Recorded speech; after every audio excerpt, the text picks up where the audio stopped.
pemirsa, apa kabar Anda? Semoga selalu dalam keadaan sehat dan tetap semangat. Senang sekali saya Dian Mirza kembali hadir menjumpai Anda. Dan kali ini saya akan berbincang bersama dengan sosok profesional yang sukses di berbagai perusahaan yang memiliki sepak terjang yang ciamik, di antara lain di PT Pindad, PT Brata, dan juga PT Krakatau Steel. Pria yang memiliki hobi traveling yang juga doyan minum kopi ini juga dikenal aktif berbicara di berbagai forum internasional dan juga di dalam negeri, berbicara soal isu sebagai pemerhati kebijakan, isu-isu pertahanan, dan kini ia menjabat sebagai Direktur Jenderal Imigrasi yang baru. Siapa lagi kalau bukan Pak Silmi Karim. Halo, apa kabar? Kabar baik, sehat, alhamdulillah. Sehat ya. Apa kabar Mbak? Sehat, alhamdulillah. Terima kasih sudah menerima kami untuk berbincang Pak hari ini Pak. Ini ngomong-ngomong banyak yang nanyain Pak Silmi, sebelum kita berlanjut ya ngobrol-ngobrol yang lebih berat lagi gitu. Ditunjuk apa mengajukan diri sih sebenarnya jadi dirjen? Ya, mau jawab yang benar apa yang enggak? Yang jujur dong.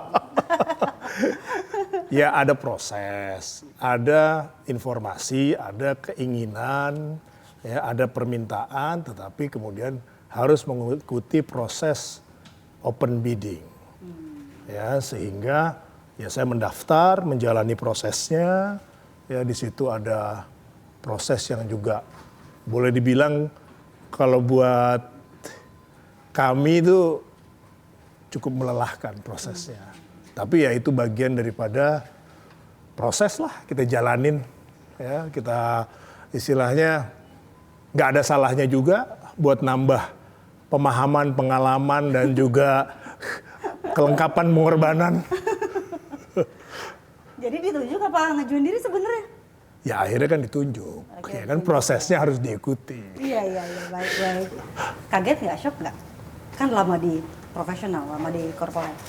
Ya awalnya memang ketika saya mendapatkan informasi ya atas wacana saya ke Dirjen Imigrasi itu saya sempat shock.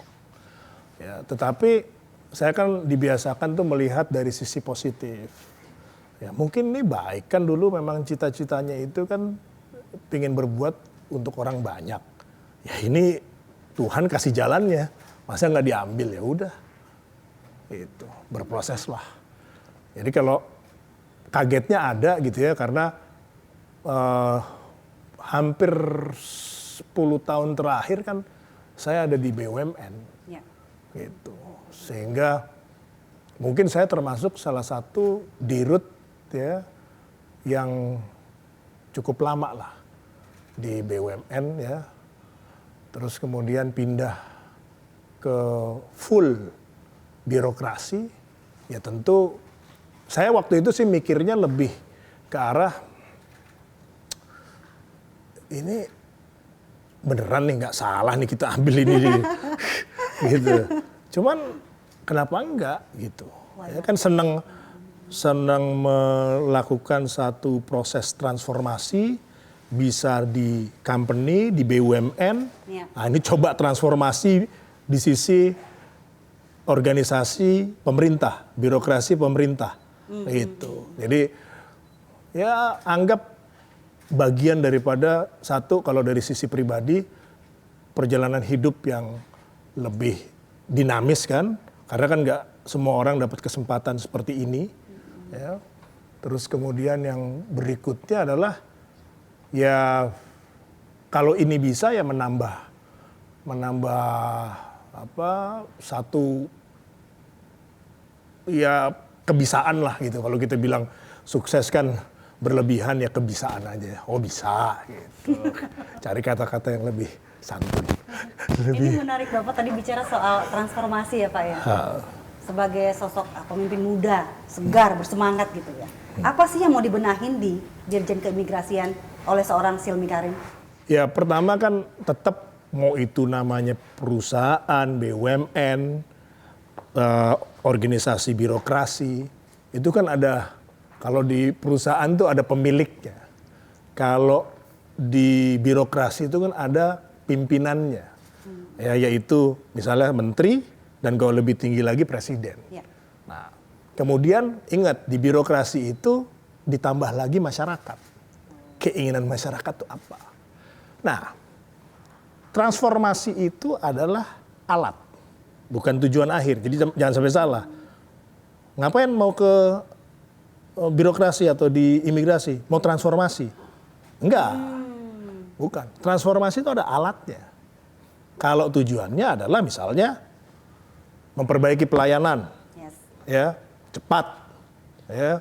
Kemudian yang berikutnya adalah sesuai dengan tugas fungsinya, ada pengawasan, pengendalian, penindakan, terus juga syukur-syukur bisa menarik investor, menarik pelintas berkualitas. Pelintas kita menamakan turis, itu kan konteksnya pariwisata. Ya, ya. Kalau investor konteksnya BKPM, kalau imigrasi pelintas, karena yang melintasi perbatasan atau border, gitu. Jadi pelintas yang berkualitas. Nah, gimana sih berkualitas itu? Ya satu, turisnya spendingnya baik, ya. Kemudian kalau investor juga investor yang membawa banyak nilai tambah buat Indonesia. Apakah itu tenaga kerja, lapangan pekerjaan, apakah itu bisa menambah pertumbuhan ekonomi, membangun satu industri, nah, ada nilai tambah. Nah itu kan masuk kategori pelintas berkualitas dan juga special talent, ya, yang memang dibutuhkan. Ya, apakah itu ahli IT, ahli keuangan, ahli banyak lagi lah ilmu-ilmu baru yang memang kita perlu kejar gitu. Karena banyak negara juga bersaing untuk mendapatkan talent-talent hebat. Ya, apakah itu di pharmaceutical, ya, obat-obatan misalnya. Ya, ya. Terus kemudian kalau kita bicara startup itu kan udah macam-macam juga. Ya. Dan sekarang itu banyak yang bekerja itu dari jarak jauh, gitu kan. Nah hal-hal semacam ini kan persaingan atau daya saing antar negara. Ya, kalau kita bisa merumuskan satu kebijakan yang pas, itu akan menambah dukungan kepada rencana kita Indonesia yang ke depan itu kan diramalkan akan menjadi suatu kekuatan ekonomi dunia. Anggaplah kalau yang nomor 4 itu terlalu muluk-muluk, but at least nomor 7 itu kita dapat. Dengan segala apa yang kita miliki sekarang, potensi yang apa kita miliki sekarang. Nah, kalau kita tidak mendukung kebijakan itu, ya, atau rencana tersebut dengan kebijakan yang pas, ya nggak akan nyampe, gitu. Karena masalah orang itu kan bisa menjadi opportunity, bisa menjadi threat. Ya, opportunity, kenapa? Ya dia bisa sebagai investor, betul. Opportunity, bisnis, ekonomi, turis, ya, opportunity. Tapi threats, ya, terorisme, ya, atau kemudian kejahatan lainnya, ya, apakah yang canggih sekarang penipuan melalui online, kemudian pemalsuan kredit card segala macam, itu kan juga harus kita kelola gitu kan. Jadi pintu. Makanya waktu saya pelantikan dalam sambutan saya menyampaikan bahwa imigrasi itu adalah wajah Indonesia. Kenapa? Karena first impression is everything. Ketika orang mendarat, first impressionnya tidak baik, ya udah, nggak beres nih negara. Ya, dan kita kembalikan. Kalau kita misalnya mendarat di negara orang, terus kemudian dirasakan tidak diperlakukan secara baik, keselnya itu, ya, kan juga panjang. Nah, saya nggak ingin, ya, apakah itu turis, investor, atau profesional hebat yang masuk ke Indonesia itu kemudian punya perasaan yang kita tidak inginkan. Baik. Gitu. Dan ini bisa didukung kalau kita punya dukungan IT digital yang hebat. Sehingga segala sesuatunya itu serba digital. Ya, sekarang memang masih baru hitungan hari saya bergabung. Ya, tapi saya rasa ke depan akan ada bedanya lah. Nah, obrolan pertama kali nih ketika Bapak ditunjuk gitu ya dan diberi amanah akhirnya menjadi dirjen gitu ya. Apa tugas-tugas yang dibebankan ke Bapak? Targetnya apa nih? Udah mapping belum Pak selama Bapak kurang lebih dari seminggu ya sudah ya? Ya.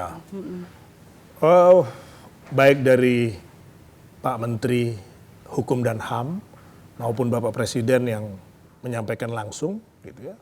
Yang pertama adalah pelayanan yang bersih dan cepat.